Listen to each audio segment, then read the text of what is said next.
welcome to the DL Gaming Podcast. This week we're going to be talking about Steam Next Fest, demos, and more demos. My name is Bobby. My name's Nick. And I am grumpy. God damn it. I went on a overnight camping trip, decided to sleep outside under the stars. Multiple mistakes were made. I didn't bring a sleeping mat, so I slept right on the floor. It was hard as shit. And it was a full moon, and it was so bright, dude. It was like having a spotlight in your eyes all night. I couldn't sleep. I slept like 2 hours last night. Took a nap on the way in, feeling a little better. Got a little booze in my blood, making me lighting a fire under my ass. And then, but I did see two cool things while we were out there. We saw the SpaceX launch, which when you're in California, you see those about seems like every 2 weeks.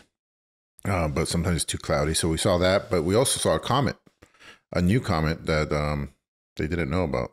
But yeah, we saw both of them. It was pretty crazy. Isn't that fucking nuts that there's like a division of NASA that is like, yes, we look for all the comets and we identify all of them, and then one passes by, they're like, we forgot about that one. Sorry. Yeah, I mean that's what we're scared of, right? That's the Earth enders, the ones that we don't know about. Yeah, they're going so fast that we can't perceive them. Yeah. Fuck it. Why even try? All right. What are we plugging this week? DLG Con is coming up November 1 through 3, 1st through the 3rd. We are going to be doing giveaways. We have like some 1-year passes to Game Pass, Ultimate. We're also going to be renting some servers. We're going to do some PUBG action. I like having a PUBG server ready to go, because no matter how many, like let's say we get a shock amount of people, like we could fit them all. We're not going to get 100 people. So that'll be really cool. I mean, I've never played with a bunch of people that just I know, I think that's a really cool way to play it. Amongst other games, we're going to be dynamic and jumping around whatever we can, whatever the crowd wants. Mob rules, but there is some structure to it. We will be me and Tech Laura are going to have a meeting this week and nail it all down and put it up. And so make some time. Tell the in-laws they got to fuck off. You got some gaming to do. All right. And what are those dates again? That's November 1st through 3rd. November 1st through 3rd. Put it on the calendar, folks. I have a child's birthday party to go to on one of those days for like 2 hours. But it's going to be insane. 5-year-olds at essentially a Chuck E. Cheese. And there's going to be like 30 of them. Damn. Yeah. That sounds awful. All right. You're telling me, dude. Let's move into the section here where we ping things. Something noteworthy that we'd like to quickly draw to everyone's attention. And it looks like Emilio is the only person that has something to ping this week. Yeah. There's a lot of stuff that usually I just default to Nick, because if it has 40K or anything like that, I'm like, oh, he's going to get it. He did not get this one. Space Marine 2 has a new texture pack coming out, and it's bigger than the original game. So it's 95 gigabytes, and the original game is 75. So, but it's free. So this is just a luxury item to have. It also ups the requirements quite a bit too. So not only do you need to have a lot of storage, you need to have a lot of horsepower, but then it solves the problem that I was complaining about, where I was, if anything in that game is underwhelming, it's the graphics, just a little bit, just not like. Everyone says that this is the E3 demo, like graphics patch, essentially, right? When you saw things at E3 and you're like, looks a lot way better than it did on release. Right. This is what people are talking about. I did catch this, but I'm like, I don't have a 4K monitor. I don't have a computer that can run things at 4K, so it's not in my wheelhouse. Yeah. But it looks beautiful. It does look good. It does look good. I'm glad that they're doing that free. I think that's the right way to do it. You guys are lame. Can't ping a single thing. Jeez. We got so much to talk about this week, dude. Yeah. I was gonna bring up that little snafu where they were demoing Star Citizen live and the game crashed. It crashed in the middle of the live demo. No. Brought back flashbacks to that what was it, Windows 95 when it blue screened in a live demo. Yeah. But I don't know. I didn't think that was all that ping-worthy, but here I am mentioning it. Let's move on to highlights. These are games that we have played, and surprise, surprise, this week it's going to be a lot of demos because Steam Next Fest is happening. So this is the time of year where Steam puts up a lot of different demos from a lot of different developers who have games that are not quite ready for release, but they want to show them off, give you a quick slice of gameplay and get you excited about it. It's honestly one of the best times of the year because it really, playing a bunch of short games like demos really accommodates my gaming lifestyle at the moment. Like I never really get that deep into games. So I love just playing like 1 hour of an unfinished game and then passing judgment on it. But that's what I do all year long, dude. Yeah. The one thing that they ask you not to do at the beginning of every demo, they're like, "This is an unfinished product. Please don't light us on fire on the internet, please." Like I do want to say that, I think I used to complain about that. The demos have a shelf life. Generally, it's like just during Next Fest, or it goes a couple days after, and then you don't have access, even if you have it downloaded, you can't play it. But now I'm turning the page. Like I think I like it more because this time I was like, I gotta play these. Like it makes it a little more special. It has to happen now during Next Fest. So every once in a while. And now that you know there's a window. Yeah, exactly. You got to jump on it, and it makes it more special. So, meanwhile, I'm like, I participated without even realizing it. my buddy is like, "Hey, they got this new game. We should play it." And so there's a demo, and I'm like, "All right, I'll play it." Yeah. And then he was like, "Yeah, I heard about this on Next Fest," and I'm like, "That sounds familiar." And yeah, lo and behold, we'll talk about the game, Nick? I'll talk about it right now. So, it is Delta Force. It is a first-time publisher, first-time developer game, and it is very interesting to say the least. And my link is wrong on there. Poop.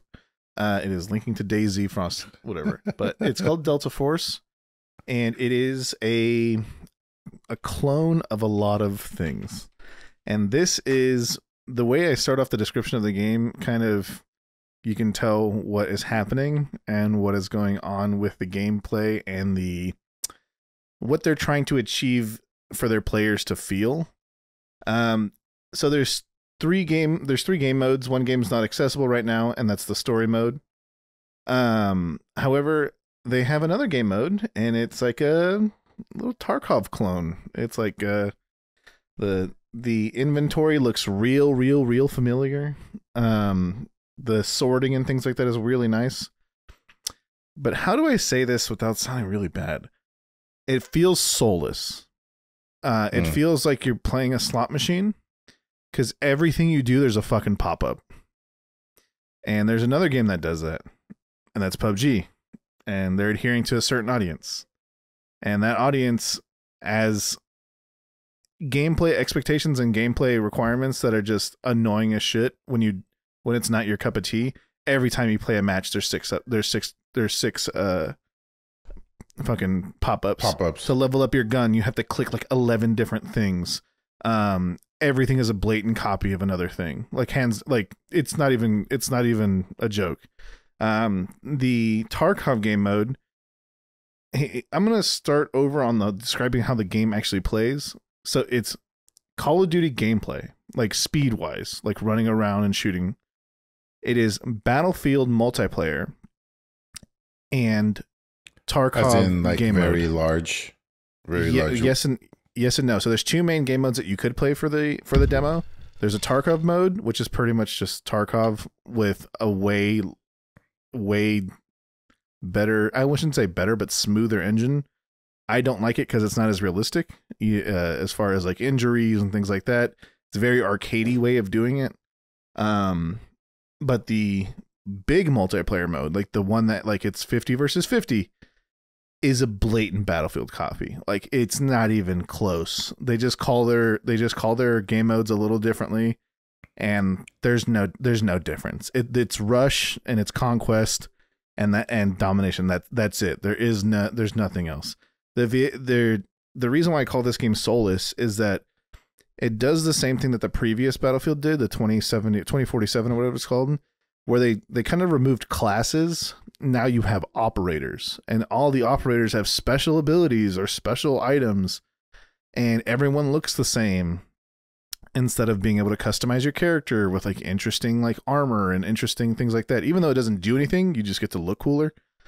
But yeah, they're all the operators, and all the operators are super fucking racist / typographic, essentially.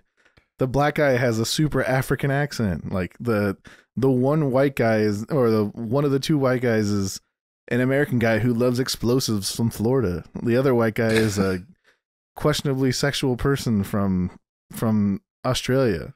Meanwhile, one of the Asian ladies is like a Korean lady, and she's an archer. And and then the other two characters, it's like, all right, what are we doing here? Yeah. They make a lot of the non-American weapons better than the American ones on purpose. And then the other thing that is soulless is that there's no countries. There's no factions. So every team has the same vehicles. Every team has the same guns. You think this is going to be free to play, Nick? It seems like it's everyone thinks it is. Everyone in the chat, everyone thinks it's going to be free to play. Yeah. Also, the voice chat / typing chat is unhinged. It feels like I'm back in 2009 again, dude. I'm like, so, oh my god. Is this a hard pass, Nick? I mean, judging by how Battlefield, like EA announced that the next Battlefield is going to be modern, like as in like now. Like there will be loitering munitions, there will be all kinds of stuff like drone-based warfare, anti-drone-based warfare. They're basing a lot of things from Ukraine, which is kind of crazy. Yeah. But the other thing that they do is they will mention real countries. That's the best part about when you played Battlefield 4. You're like, I'm America, we're facing China. You're like, hell yeah, dude. Or like I'm like whatever, and I'm facing whatever. That was like one of the best parts of the game, was the fact that like, yes, my tank looks visually different from the other team. My not just that, but drives differently, attacks differently, has its own quirks. Everything has its own like panache. Like even in Battlefield 5, like there's a clear distinction between all the German tanks and all the American tanks, and the German tanks are way tougher and they have huge guns, while the American tanks, you get more of them. Like the Japanese tanks are Japanese tanks, and that's just self-sufficient to say because they're fucking awful. And Delta Force, it like, once again, it feels soulless. Can you turn off your brain and play it for a little while? Yes. And that's what happened to me and my friends. We were playing the game. We had fun for the first 40 minutes because we're like, ooh, something cool, something new, whatever. Like, we love first-person shooter games. There hasn't been one we can play in a while.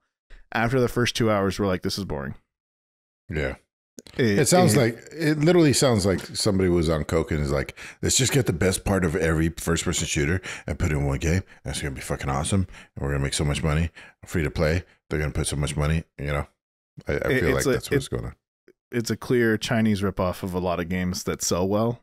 Yeah. Oh, children. You don't see children very much in these games. You just saw children. I think that's in the campaign mode. So the campaign mode is interesting. I don't know what the fuck they're going to do about that, because apparently they're doing a Black Hawk Down mission. So like actual Delta Force history. And I'm like, okay, let's see how this is told by a different country. Mm-hmm. But yeah, that's what I played. And that's pretty much all I'll be talking about for Next Fest. All right. What you got, Bobby? Oh, I got a few things here. So the thing I like about Next Fest is it really gives the underdogs a chance. So I always play the games that I never even heard of, just came out of nowhere, but they looked interesting. So the first one that I'll mention is called Card Weapon Shop. First of all, love that name, right to the point, very clear. Card Weapon Shop. No extra mustard on that name there. Didn't get creative. Nothing. Just salt and pepper, dude. Yeah. Now this is, and that's very in line with the theme of this game. It is an item crafting and shop management game. visually represented by cards. It really has the feel of a tabletop game. It looks like solitaire when you look at it, but it really feels like you're playing a tabletop game. So let me give you an example. You've got a tree card on there. If you put your employee card on the tree card, the employee starts whacking away and turning that into lumber. And then you get a lumber card eventually. So that's basically the gist of it. You do that, you create resources, you use those resources to create machinery and other things, other resources as well. And then you make money by selling that. Other cool, interesting things can happen too. A thief showed up in my shop. And he just hung out there for a while, and then he started stealing my things, and then I had to move my employee card onto the thief card, and they started fighting. So my employee couldn't turn the trees into lumber, or the I can't remember what, the mud into clay, or any of my resources. He was busy fighting this thief forever. So I lost like a day and a half because of that. But it was either that or let him steal all my stuff, and that's not going to happen. Or get more employees. Yeah. Well, they only give you 14 days in the demo, which doesn't really give you too much time to get deep into this. It's a really great concept. I like the game. I like the design of it. The problem is with the recipes. So you discover the recipes and you learn what to craft. So I really needed flint to move forward, and I could not figure out the recipe for flint. You can unlock recipes by spending a bunch of resources, or you can just like put a bunch of cards together and see if that does something. And if it does, like, congratulations, you've unlocked a resource. So I think that's cool. There's two ways, but the problem is I kept spending resources to unlock recipes, and it was giving me when you play a survival game, like your first recipe is like, here's an axe or a spear. They don't say like, oh, your first recipe is an aircraft carrier. You know, good luck crafting that 20 hours later into the game, you know, but that's what this game does. It kept giving me these recipes for things that I could not craft until way later. And I'm like, look, man, I just need some flint. I don't need a masonry table or a wood saw. I need flint and like, how do I make a nail? You know, let's start small here.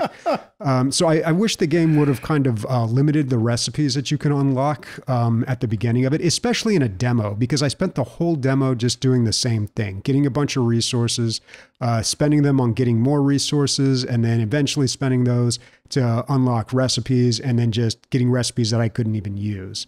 So it wasn't the best experience, but I think the game's got a good idea and it needs some polish.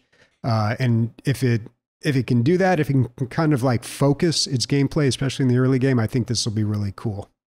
It reminds me a lot of the city builder that's card based that Christian really loves. Yeah, it looks very similar. I know exactly what you're talking about. I just can't remember the fucking name. Yeah, it was like you know those game jams that they have, and it's one of the ones that won the game jam one of the years. Yeah, it was I don't remember what it's called. Yeah, I can't remember the name of that. Stacks? That sounds right. I think it had stack in the title. Yeah. And you know, ordinarily this recipe problem wouldn't be so bad because you could go online and just look everything up. I know that's not exciting gameplay, but technically you could do that and then craft the recipes that way. But because this is such a new, obscure game, like you're not going to be able to find this with Google searches. So, hey Bobby, let's do a little back and forth here.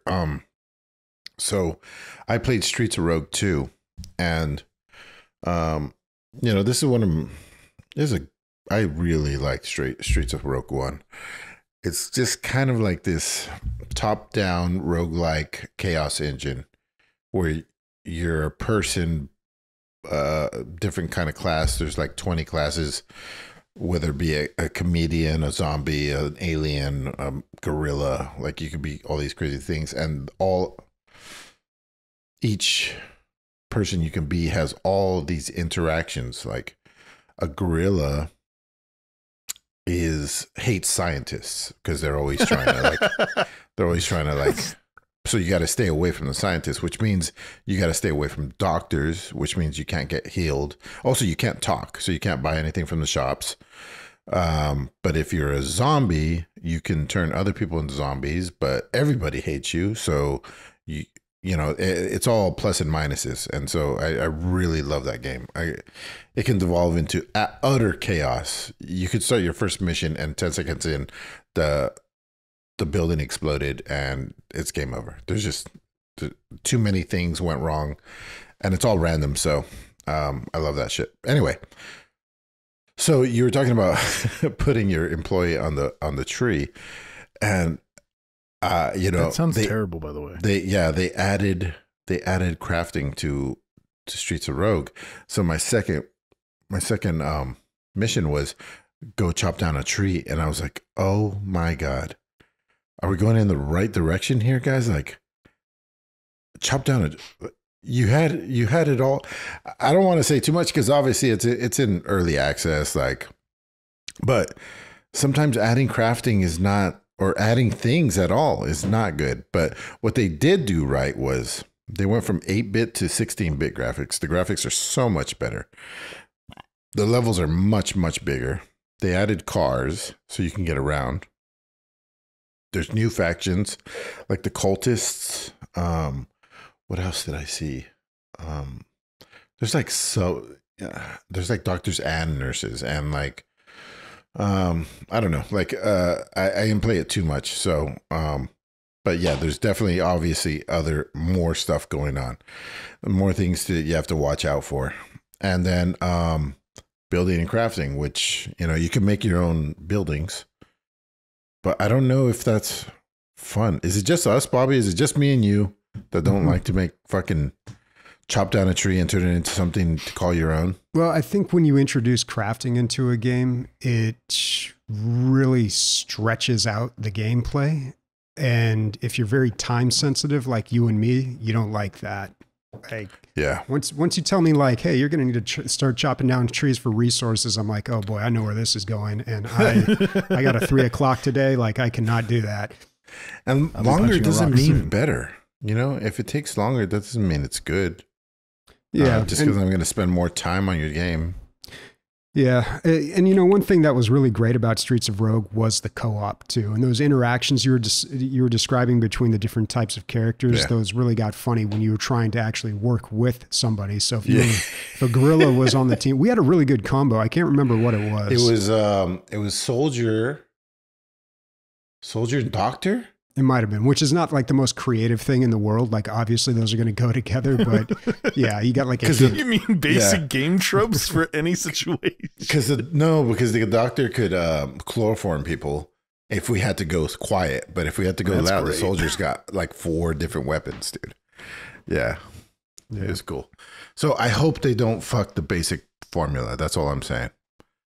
Let's go back to you, Bobby. All right. Back to you in the field.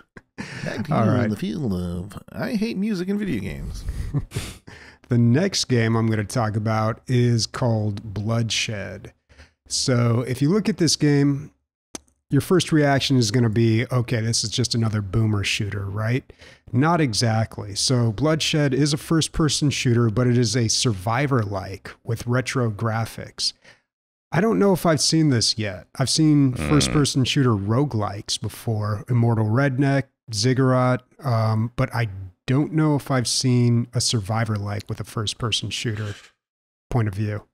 Immortal Redneck. I love that title. Yeah, such a weird, interesting name. And the game is just so out there. You're like this mummy redneck. I think you're fighting in pyramids or something. Anyway, so Bloodshed. Really interesting idea here. Visually, the game is very similar to the old Doom games. There's lots of zombies and spirits and demons and things like that.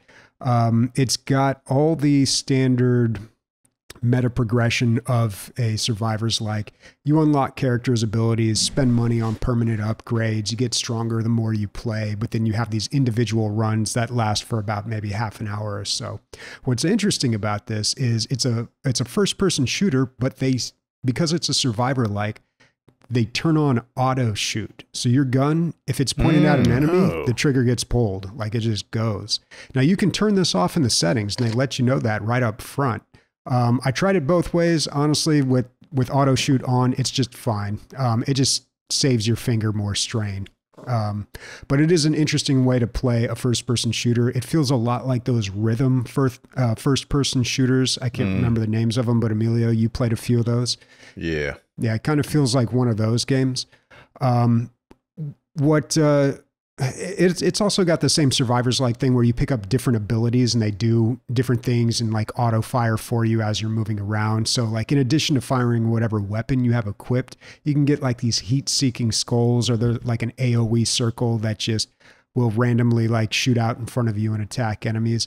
What doesn't make sense though is the weapon that you equip. So this is like a shotgun, a machete, an Uzi or an AK-47 rocket launcher, you know, the standard first-person shooter stuff.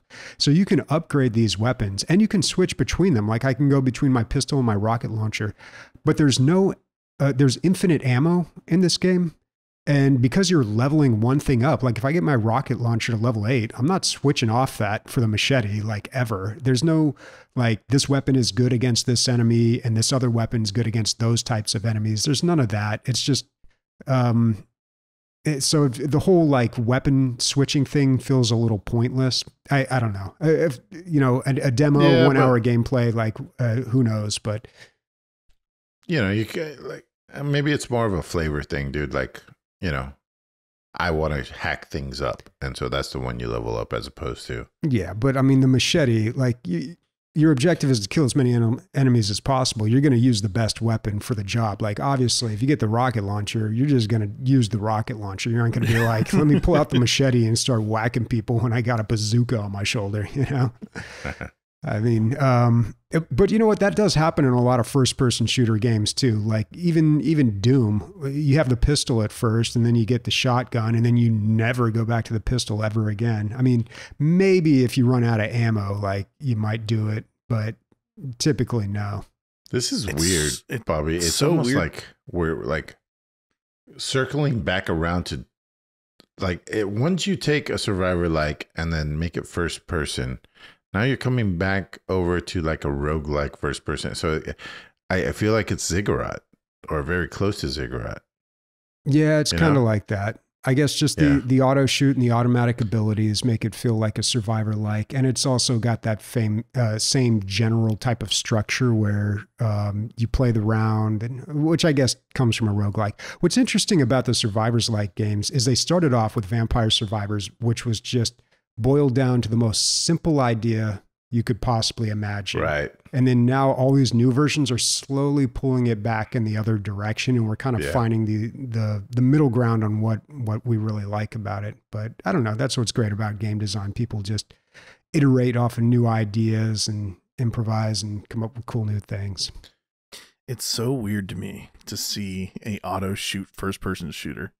Yeah, like, it is odd for sure. I don't know if this is going to do well. I hope the best for all game developers that aren't ripping things off. But yeah, good luck, guys. This is very interesting. I'm going to go over it really quick because we're talking about a lot of games here. Nick talked about Delta Force. Then I talked about Streets of Rogue 2. And Bobby has talked about Card Weapon Shop and Bloodshed. Bobby's the only person on earth that likes that name. Card Weapon Shop. All right. I played a new Teenage Mutant Ninja Turtle game and I liked it. Yeah, man, it was cool. So it's obviously heavily inspired by Hades. Same view, same kind of boon system. They call them turtle powers, but it's obviously like different. There's also a lot of dialogue going on. I mean, if you wanted it, it's there, and it's not half bad, really. The story's not terrible, but I am skipping past most of it. But besides that, so yeah, you go from room to room. You're making a build as you go. It's like your standard roguelike. But I think what really sets this apart, it looks good, it handles good. As far as like we were talking about auto shooting, if you start attacking your combo, it's just going to go to the nearest opponent. You don't even have to aim, which I thought was kind of weird, but it's very fast paced because you have multiple opponents all attacking you. And, you know, they have their cone attacks and their circle attacks and their straight attacks and line attacks. And it's all like on the floor and you can see what's going to come. So you have to be very nimble and it's very fast paced. And so I think they put that auto aim in there because so much is going on that maybe, you know, aiming also would have been a little too much, because you got to be moving. You got to be moving the whole time, dude. And that's what makes it fun. Like, I felt like you have to be a little ninja out there. It's more about not getting hit than hitting. You also have these things called tools. You have your special, which is one thing, but you also have a thing called a tool, which can be swapped out. It's like I played mostly Raphael, and he has like a grappling hook, and I really liked it. I like the mechanics behind it, but you can switch it out while you're getting boons and stuff. There's so many things you can upgrade. You can get fire or water boons, or you can get what is it? Microsoft Defender summary. No, thank you. You can get it's like a fucking dog moment. You're like, squirrel. Well, it was super loud in my ears. Yeah, or you can add crit, or you can make your tool better, or you can make your special better. There's a lot of options. So they much like Hades. It's pretty much, somebody was like, let's make Hades with Teenage Mutant Ninja Turtles. What's going to set this game apart from Hades is the multiplayer. You can do couch co-op, or you can do multiplayer online. I don't know how many players you can go up to, but this is a solid game, guys. There's like nothing wrong with it. Out of all the games that I played, this is the one that I want to continue playing the most. But I feel like you're probably just going to blow through it in a few hours, and then, but whatever. If it's $15, I think that's a nice little price point for it. It's definitely not a AAA game, but it is not a bad game. I really enjoyed it. And one other thing I want to talk about was, you know, games, you're constantly smashing pots or boxes or crates or whatever, and you don't know if you're going to get anything in them. And this one highlights the ones that have shit in it. And I feel like it just cuts down on so much of the time of you like breaking every box. They do it in Hades too, but they kind of glimmer and it's very like slight. This one is like a purple beacon. It's like, this is the box, bro. This you really want to. Yeah. And I don't know where I'm at on this, dude. I have so many conflicting things. Like, one, like, it's fun because you're searching and you get something. But on the other hand, it's such a big waste of time if you hit 50 boxes and never get anything. And so I guess this is a happy medium. Do you guys even have an opinion on this? Because like, I'm so conflicted. I don't even usually break crates or boxes in games anymore. It's just like, I don't play that game. Like, that's just you killing me with that stupid what game stuff. are you looking for nowadays? Bobby, would you play it if they had highlighted boxes? Would you break it if it was highlighted? Would I what? Would you break the box if it was highlighted? Yeah. Okay. Yeah. Then I would, because I know there's obviously going to be a reward in there, but I'm not going to play like, you know, like guess which box has an item in it. And like 90% of the time, it feels like in games, they don't have something in there. No, they don't. I never do that in games anymore. I'm just like, nope, I'll do without 5 extra ammo or whatever's in that could possibly be in that box. I do like the name of the developer on this game, Super Evil Megacore. That's fun. I don't think I ever said the name. Teenage Mutant Ninja Turtles, Splintered Fate. Because Splinter got abducted. Their teacher who's a rat. Yeah. And this game is coming out November 6th, so it's got a release date 2 weeks away. We'll be seeing this game. And it's ready. It's the most ready out of all the games that I played. Nice. Well, I'll tell you what game is not ready, and that's Twas the Night. Out of all the games that I played, this one was probably the most disappointing here. Needs the most work. It's got a great concept, and that's really where where it ends. That's really the end of the statement. So the idea here is it's a city builder, but you are managing Santa's workshop at the North Pole, and you have to make toys for all the kids around the world. You get letters. They tell you what they want. You handle the production, build the shops, and your currency is Christmas spirit. So I was like, yeah, this is a great idea. The execution, not so great though. The game's got lots of issues with the UI, just really fundamental things like, the text just hanging outside of borders, or like things skipping when you try to click on them, weird stuff like that. But probably more important, the objectives of the game and how to achieve them are completely unclear. You have to generate Christmas spirit. And I guess you do that by making toys for kids, but I don't really understand how you get the letters in and then you see like, okay, these are the toys that I can make. And I gotta be honest, man, I don't understand like what I'm supposed to do with this game. Like they had like so many of these demos, they have like some text up front that say like, okay, click here to do this, click here to do that. And as soon as that was over, I was completely lost. It was like, okay, and the game starts and it constantly counts down. You can't pause it like some city builders and stop and think. Can't do that in this one. It just keeps counting down. Christmas is coming. Oh, there's Christmas and game over. Like, what? What did I do? There's a hard end. Now, Bobby, let me give you a little warning of how I saw this. There's warning signs. One is the release date is October 14th. Which it's now October 20th. I think that's for the demo.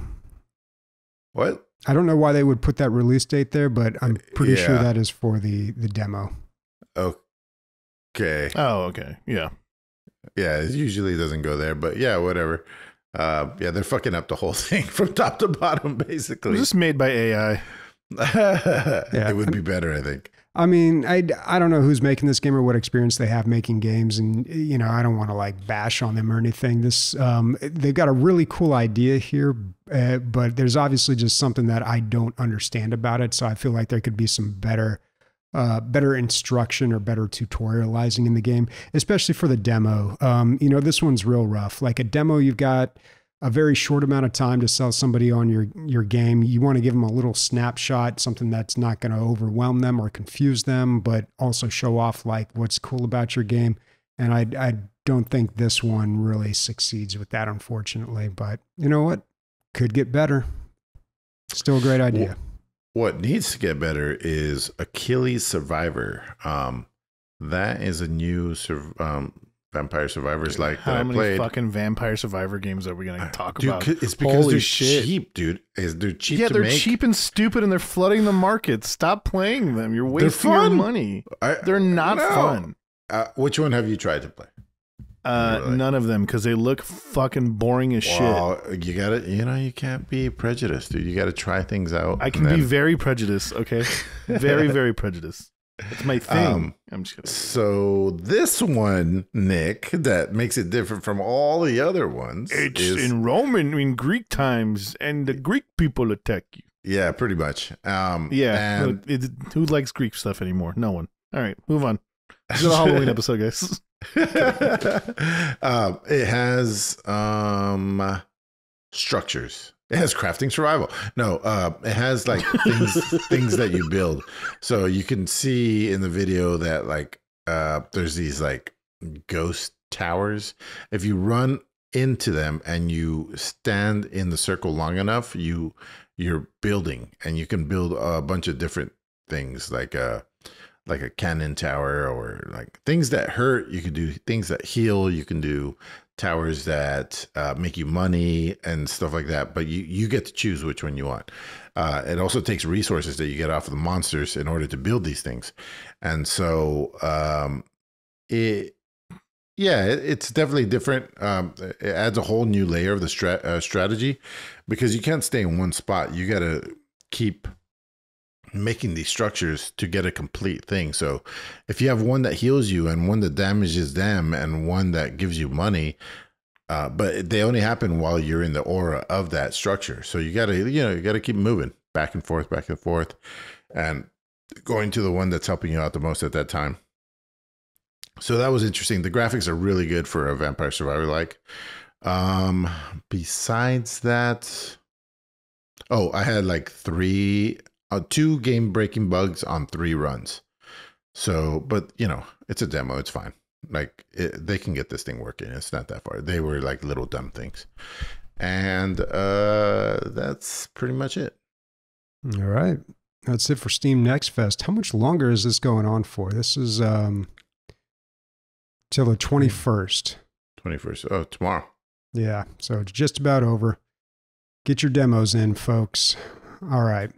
So let's move on to On the Radar. These are games that have caught our attention. And basically this week, at least for me, these were games that I wanted to play, but didn't have a chance to play. And this one is called SUPERVIVE. This is a demo that is on Steam Next Fest, and it is a lot of things here. They say this is a free-to-play MOBA Battle Royale hero shooter. It's a whole lot going on here. And I'm very suspicious when anybody describes a game with just a bunch of popular buzzwords. But yeah, because it's not a hero shooter. A hero shooter is first person in your limited mind. Yeah. Right. You don't market video games, okay? You don't know anything. You don't know anything about SEO tags, okay? You gotta expand. Yeah, so I guess a hero shooter, that usually implies there's like abilities that you have to charge up or build up or are on some sort of cooldown. And it's team-based. The best thing that I can use to describe this game is Battle Right. That was a game from many, many years ago that was very popular for a very brief period of time and then just seemed to instantly vanish. Just interest for the game. So familiar. Oh, you probably played it in 2016 or 2017. Battle Right was this. It was like a MOBA, but they just said, let's just throw everybody in and have a brawl, like just one big fight, and it's going to be over in 10 minutes, and that's it. You don't need to go to lanes or level or creep or do anything like that. Like you're just going to fight. There's a bunch of skill shots, and yeah, that's about it. There are other games like it as well, but Battle Right was very, very popular for a while. So this game looks a lot like that, but it does have a jump mechanic. You can jump between areas over ledges, which is very interesting for a top-down game to have that kind of mechanic, especially a game that's weird. like a MOBA. This game is getting a lot of attention. And the name, first of all, SUPERVIVE. Is that a play on survive? Like, don't just survive, SUPERVIVE. I don't know. Oh, I think you're right. If it is, I hate it. Old and stupid. I hate it now. This game is. I know. As soon as like that thought went into my head, I'm like, oh my God, I hate this. But maybe that's not what they intended. But the game is getting a lot of attention because many of the developers were from Riot and Blizzard, so they have a lot of experience. It's coming out Q4 2024, which is right now, so we should be seeing this very soon. It looks like a finished product just from what I've seen. Haven't played it yet, probably will test it out soon, but it looks like it's good to go.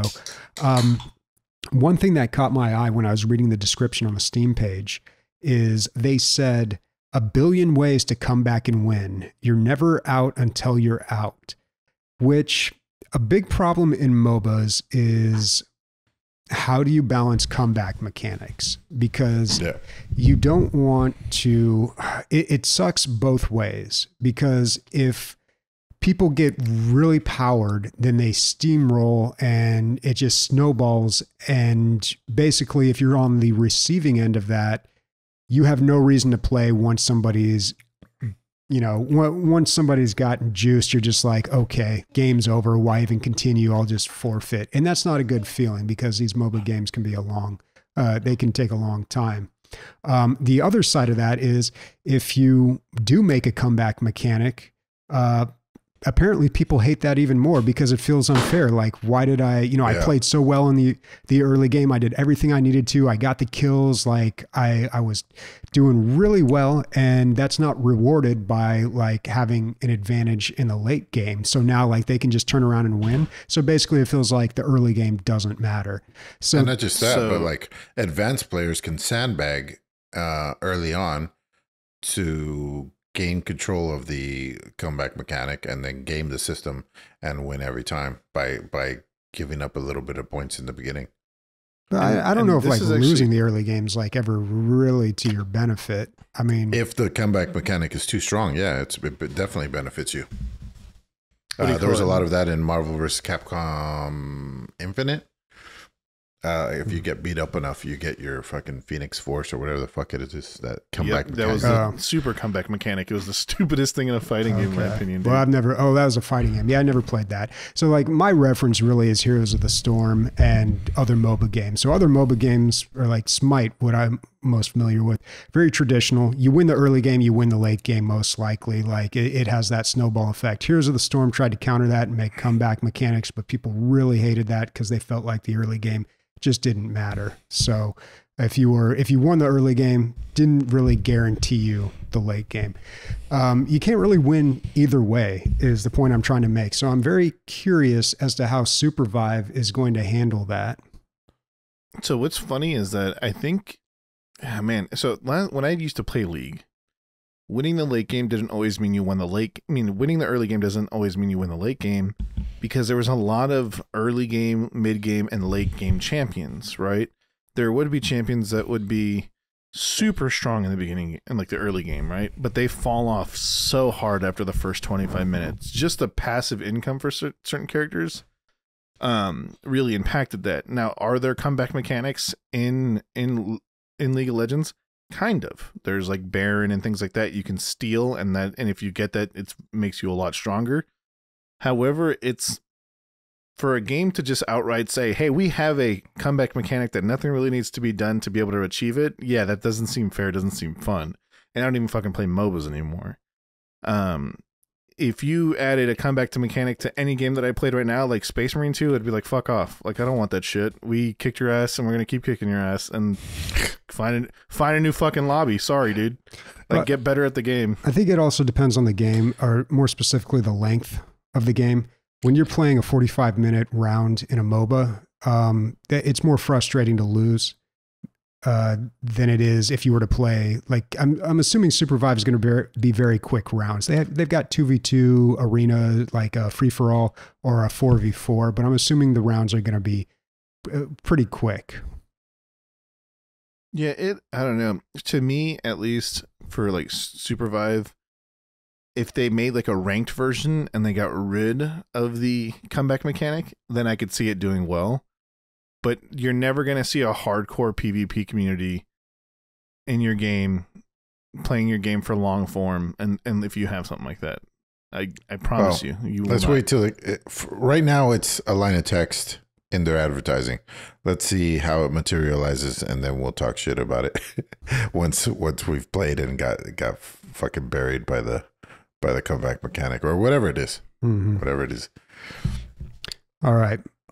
So what do you got, Nick? So I ended up, just browsing the announcements page, and I saw a familiar face with some new makeup on it. DayZ is essentially having a new DLC. It is snow-based, and it's called Frostline. And this is something that's been a rumor since the fucking mod. Back in like 7, 8, 9, 10 years ago, or fucking 2 years out of high school, so 2012, so 12 years ago. Yeah, they were like, everyone was like, did you hear they're gonna add like a snow map? Did you hear that they're gonna add wolves? Yeah, they're gonna kill you. There's gonna be new things to kill you besides zombies. And you know what? They did it 12 years later. 12 years later, guys, we got our snow map. Hardest thing in the world. Snow. It's the fucking hardest thing to program. You paint your textures white. If you couldn't tell, I don't know why, but I'm in a shitty mood. I've had a great day otherwise. I don't know. Probably my hate for Vampire Survivor games. You gotta play one, dude. No, I refuse to. It's a copy of a mobile game. That's all they are. And it's a copy of a way to play Diablo. It's exactly what it is. So Diablo, there's a build in Diablo 3 where you literally do not attack. It's just passive abilities. And that's where the idea came from. It's the dumbest thing in the world. So they took the best idea from Diablo and made a game out of it. Oh, in your face. No, it's not a game. It's a click a certain direction essentially, and maybe move some things in an inventory, and choose thing. Anyways, whatever video games at this point. DayZ, it just promises a new map, new vehicles, new weapons. What you would think instead of a DLC for a DayZ game. Will I play this? No. How many hours do you have in the original? The original? Above 1,200. Jesus Christ, dude. Yeah, I used to play. It was the only game I played. I abandoned WoW. I abandoned WoW. I abandoned what I started to play League of Legends, and then I abandoned that as well. And me and one of my friends, it's one of the reasons why our friendship is so good, and we know exactly how each other plays in video games. Is we just played that game every day for like 7 or 8 hours a day. We'd get home, eat dinner, play that game until 3 a.m, go to school the next day, and then do the same thing. And then once we got jobs, we'd go to work, get home, play DayZ, and then go to bed with even less sleep. Yeah, it's, I don't know. I think DayZ, like the concept of it is great. The engine is poo-poo. I'm sorry, but it still is. It'll never be smooth like they hope it to be unless they actually just fucking get a new engine. Yeah. It's like putting makeup on the Bethesda engine. Every time they're like, it's new and improved, and you're like, I still turn like I'm fucking made out of butter, and it's like there's a fucking piece of wood attached to me. Like, I don't know. There is with DayZ. I won't be playing this. I'm glad that the game is still alive. I don't know. I'm DayZ'd out, but it's only $25. I don't know if that's a lot or a little for a DayZ DLC. And what's funny is DayZ is still being held up by mods. Like there's still mods for the game that change the game. Like I'm wondering what's the point of buying an official DLC. But yeah. Yeah, more tools for the modders, maybe. I don't know. But like I'm looking at these screenshots, dude, and I'm just like, no. Yeah. You know? Cool. Yeah. Wolves. About a game about zombies. So weird. Anyway, there's not one zombie in any of these pictures. Yeah, there's not, which is weird. Yeah. I'm going to talk about Path of Exile 2. So it's coming out November 15th. If you don't know what it is, it's an action RPG, Diablo-like. It's free to play. It always has been. Path of Exile 1 was. And they're not very predatory. They do it very cool. They sell you quality of life upgrades. So if you want to, mostly it's the expanding of the inventory. That's how they get you. That's all it is. Like you pay whatever and you get more inventory slots. And that's most of how they make their money, I believe. So convenience and saving you time on a very grindy game. But I've always liked the Path of Exile games. Their skill trees are crazy amounts of intricacies. Like you could go, there's probably like 200 points on each one. And now there's 12 classes and each one has, Jesus. Yeah. And 600 enemies, 6 acts, and this is all for free. And basically, you just pay. I don't know what the pricing is, but you just pay a little more so that you can carry a little more. These games are good. Well, the last game was good. I'm gonna guess that this one's gonna be pretty good.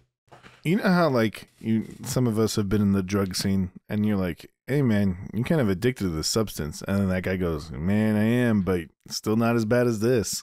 Yeah. And then that guy goes, "Yeah, I am, but it's not bad as this." And that's Path of Exile, dude. I know people who are still addicted to Path of Exile.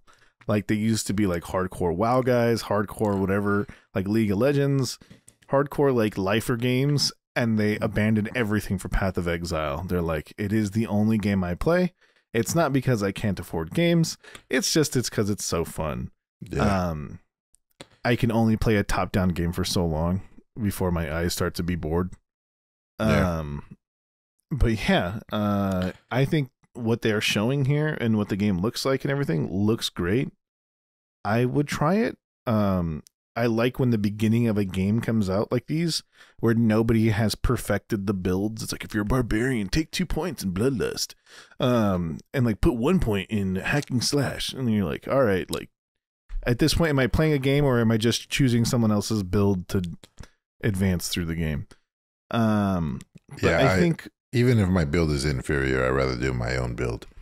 Exactly. That's how I play these things. And this one really lets you fucking get in there.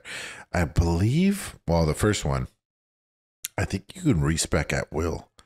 I'm not 100% on that. No, not in the beginning of the game. Nuh-uh. There's a whole shit.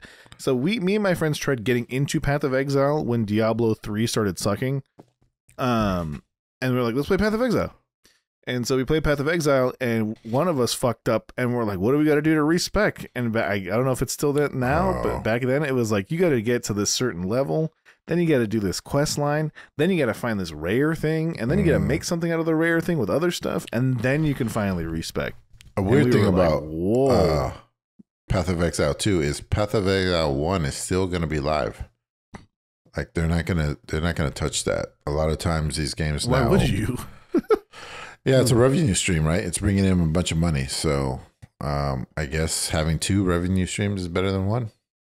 It doesn't take that many people to like let the first one just continue existing. What I'm going to be glad cutting into to their see own player base, though. It's true. It's true. Yeah, but now you have people have nothing on their accounts that need new skins or new things to skip, so they're going to spend more, right?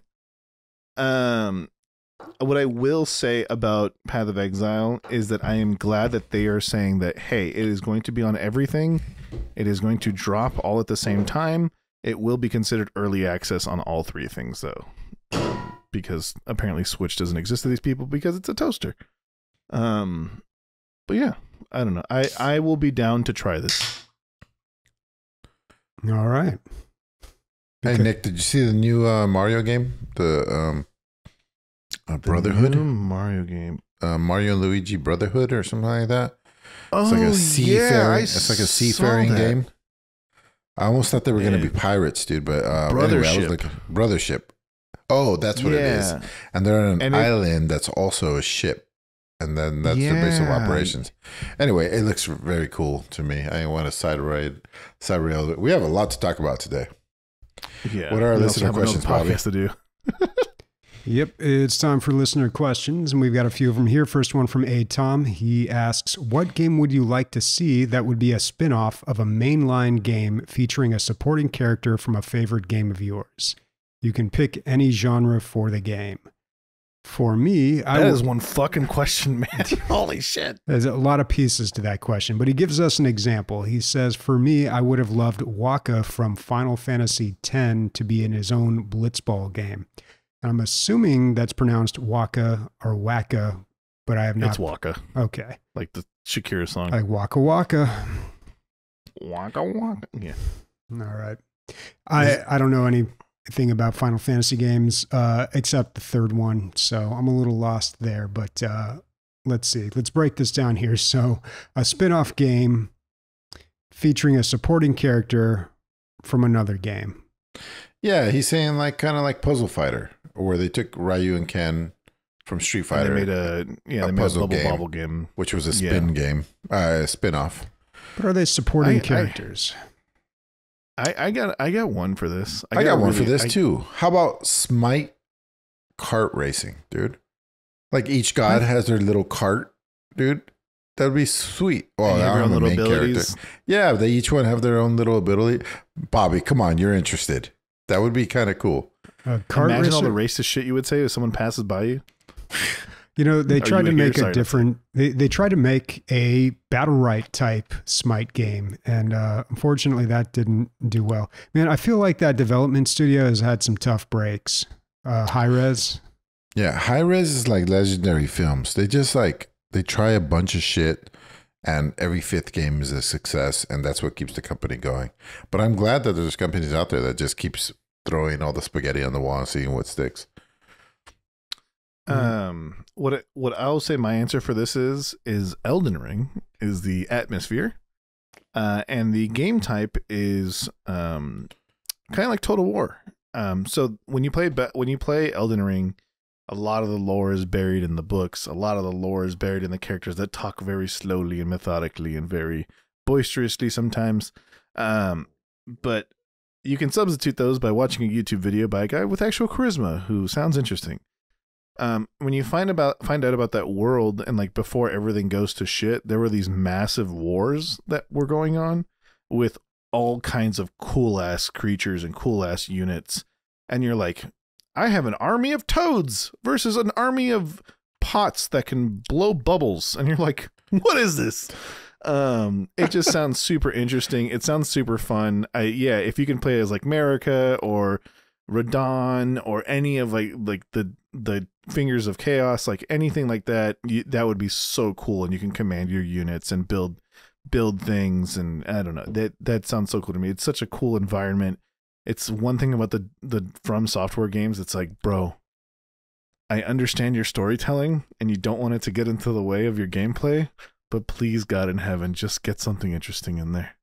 It is, you know, when you spend so much time building lore for a game, you might as well just split that off into a spin-off. Even if it's a goofy little thing. Put it in a fucking TV show. Yeah. Put it in an audiobook. I don't know, dude. You have George R.R. Martin writing your lore. Yeah. Yeah. Bobby, you got one for this? I think we both failed on answering this correctly, but go ahead and shoot your load. Oh, it's a tough question. You know, the only thing that comes to mind was a character in one of the Tropico games. I think I've only played one or two Tropico games, but I think in 4 you have an advisor named Penultimo who he's very funny. I can't really explain why without doing a borderline racist accent though, so I'm not going to do that, but just trust me. Which one is it? What country? Because Emilio might be able to do it. It's well, you know, it's Tropico, so it's like a banana republic. Cuban. Yeah.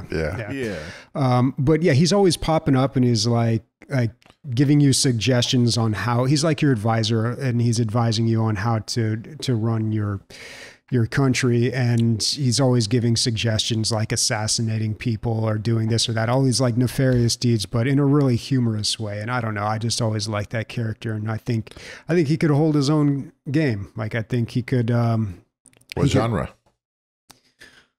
Point and click adventure. Yeah. Yeah. Penultimo goes to the market.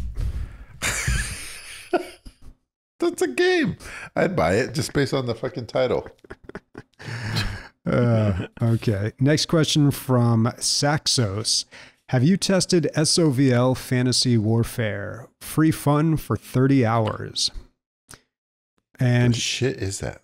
Yeah, I had never heard of this before. And I looked at it on Steam, and it's a very interesting battle sim. Right? Yeah, it looks like, I don't know, like maybe D&D, or what's that game that people play with the figurines, like the Warhammer or other type figurines? Warhammer? Yeah, Warhammer. It's just called Warhammer? Okay, I didn't know if it had a special name. Warhammer. Yeah, it looks like kind of like that, but in grids. Yeah, very slimmed down like type of video game there. So I was reading the reviews trying to get a better understanding of what this game was, and yeah, so people have compared it to like a Warhammer Fantasy Battles or an Army Editor, even. But I don't understand what where the 30 free hours comes in. From the demo, probably. Maybe the demo gives you 30 free hours. No, it's free to play. It's free to play. It's got some DLC. Oh. Okay, so I'll kind of describe what this is because I've actually seen this before. So it's a battle simulator where instead of having to run on super high graphics or anything like that for Total War, instead you're given plain unit cards that are flat on a 2D field, right?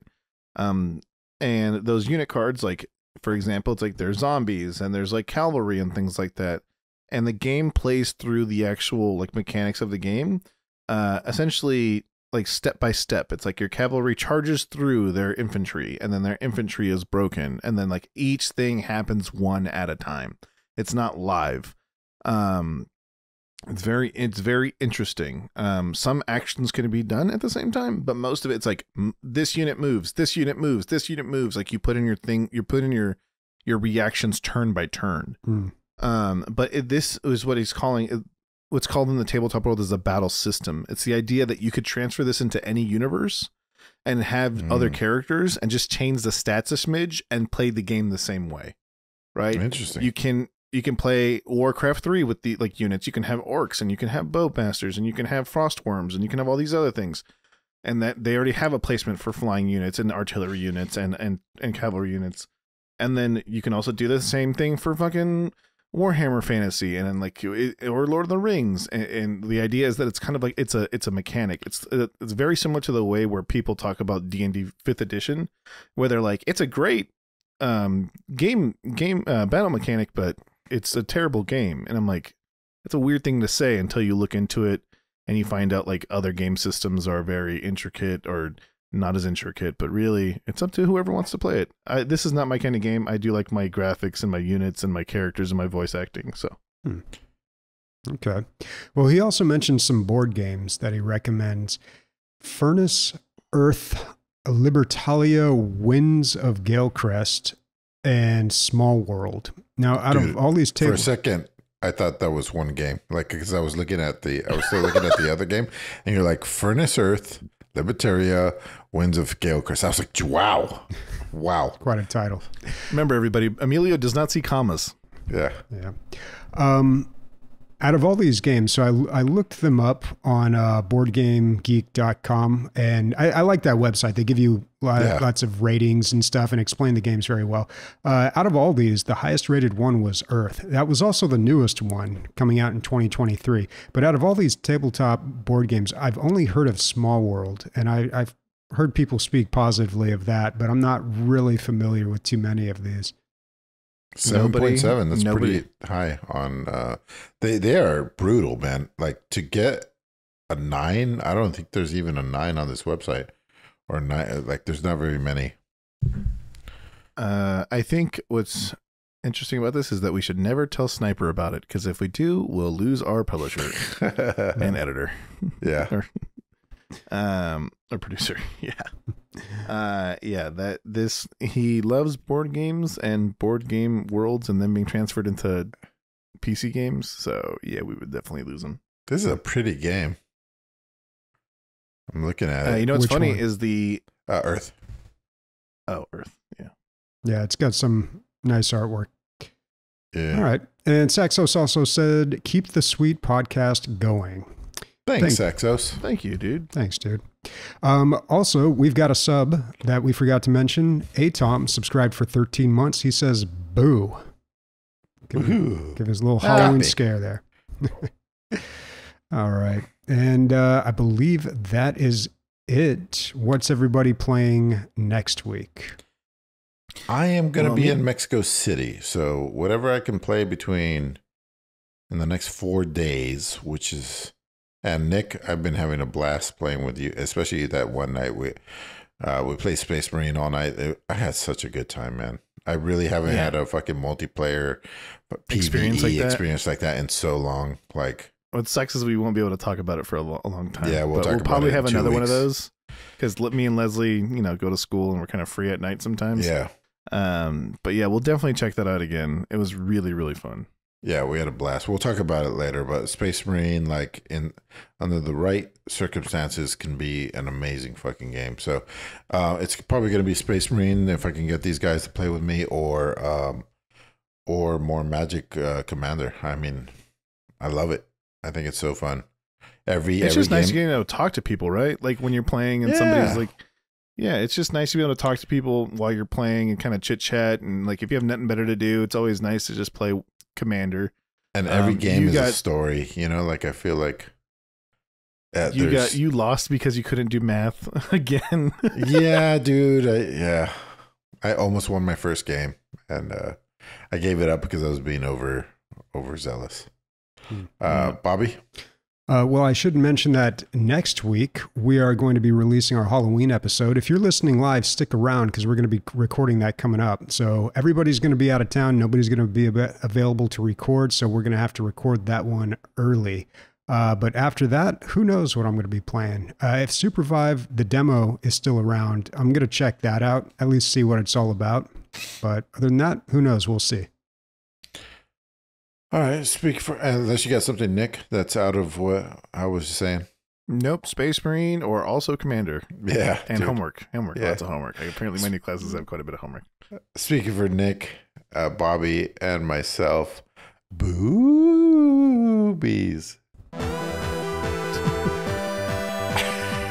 Almost made Bobby smile. Almost.